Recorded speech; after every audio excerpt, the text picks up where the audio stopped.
Ayon po kay Altcoin Daily, isa sa pinakikinggang YouTube channels pagdating po sa crypto analysis, ay may tinatawag po siyang realistic na presyo para kay XRP ngayong taong 2025. Kaya ang tanong natin ngayon ay simple pero matunog. Magkano nga ba ang realistic na presyo ng XRP ngayong taong 2025 ayon kay Altcoin Daily? Kaya sa video na ito ay isa-isahin po natin ang mga naging pahayag ni Ginoong Aaron Arnold mula sa Altcoin Daily. Ihahambing natin ito sa iba pang mga analyst gaya ni Zubik ng Space Riders at aalamin natin kung ano ang epekto nito para sa atin bilang mga Pinoy crypto enthusiast. At hindi lamang po si XRP ang pag-uusapan natin, kundi pati na rin sina Cardano, Solana at maging ang ilang mga meme coins na may malaking potensyal. Pero bago po tayo magpatuloy, ay pakibasa na lamang po muna ang disclaimer dito po sa ibaba ng ating screen. Ayon kay Aaron Arnold ng Altcoin Daily, ang presyo ng XRP ngayong taong 2025 ay kailangang tingnan sa mas realistic na perspektibo. Hindi ito kagaya ng ibang analyst na masyadong mataas ang inaasahan.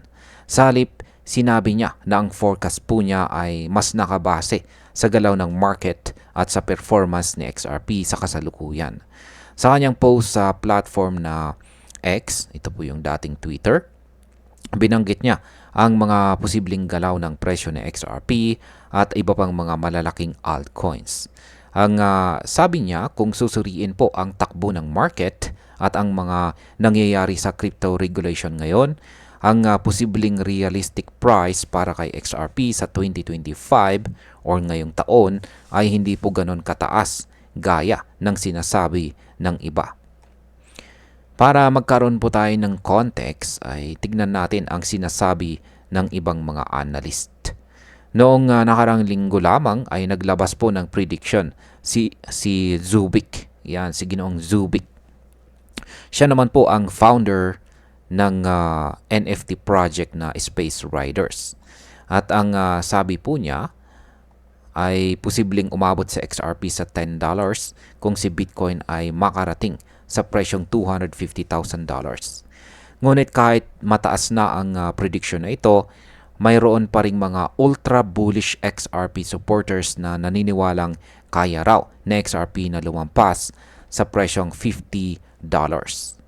Kung tutuusin, parang pangarap ang ganitong presyo, lalo na kung titignan natin ang kasalukuyang galaw ni XRP. Sa ganitong punto, masasabi natin na mas kalmado ang pananaw ni Altcoin Daily. Ang approach po nila ay hindi hype-based, kundi mas nakabase sa kasalukuyang datos at market performance.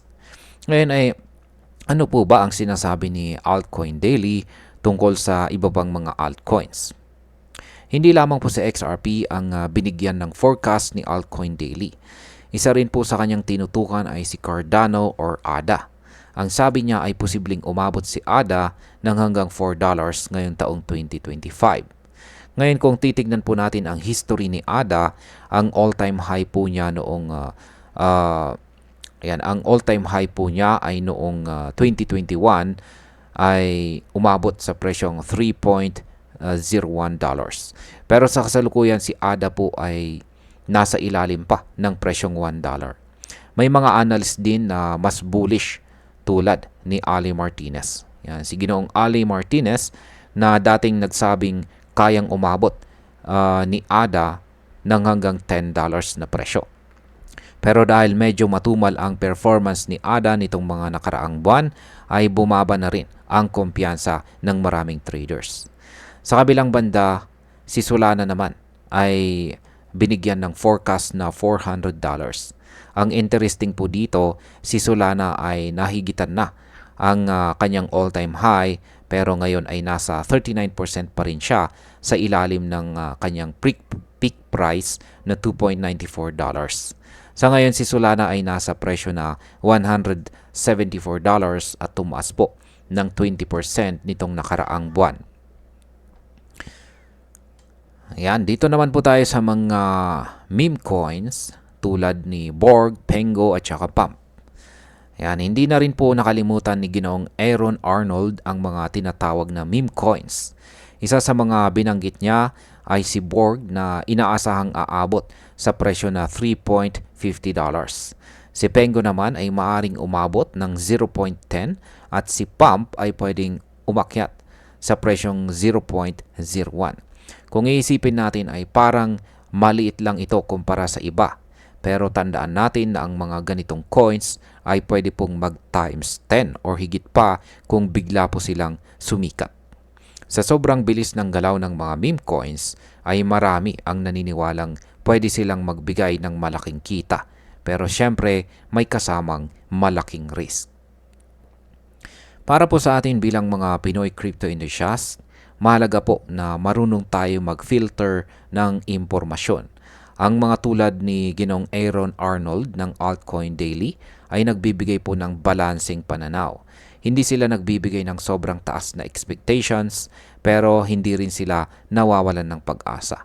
Kapag narinig natin na posibleng umabot si XRP sa presyong $10, kailangan nating itanong, base ba ito sa actual market data o puro lang hype?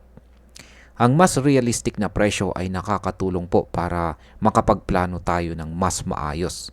Kung alam natin na posibleng hanggang $5 lamang sa XRP ngayong taong 2025, mas madali po tayong makakapag-budget sa ating mga investments. Kaya para po sa atin na may maliit na kapital, ang mga meme coins tulad po ni Pengo at Pump ay posibleng maging opportunity kung sakaling pumatok sila sa market.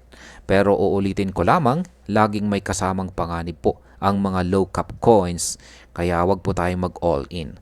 Lagi po nating tandaan ang do your own research.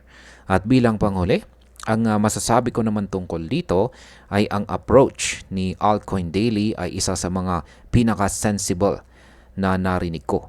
Hindi sila nagpapalipad ng mga numerong imposible. Sa halip ay binibigyan nila tayo ng basihan para gumawa ng matalinong desisyon. Gusto ko rin kung paano nila isinama sa forecast hindi lang ang mga major coins tulad ni XRP at ADA, kundi pati na rin ang mga meme coins. Ibig sabihin ay inaalala nila ang iba't ibang uri ng investors mula sa malalaki hanggang sa maliliit. Kung ako po ang tatanungin ay magandang gamitin ang forecast na ito bilang guide. Pero wag po nating gawing basihan ng lahat ng ating desisyon. Mas mainam pa rin po na magkaroon tayo ng ating sariling research, mag-diversify at wag pong matakot magbenta kung kinakailangan. Ren, hanggang dito na lamang po tayo sa video na ito mga ka-crypto. Marami pong salamat sa panonood. Ingat po tayo lagi at God bless po sa ating lahat.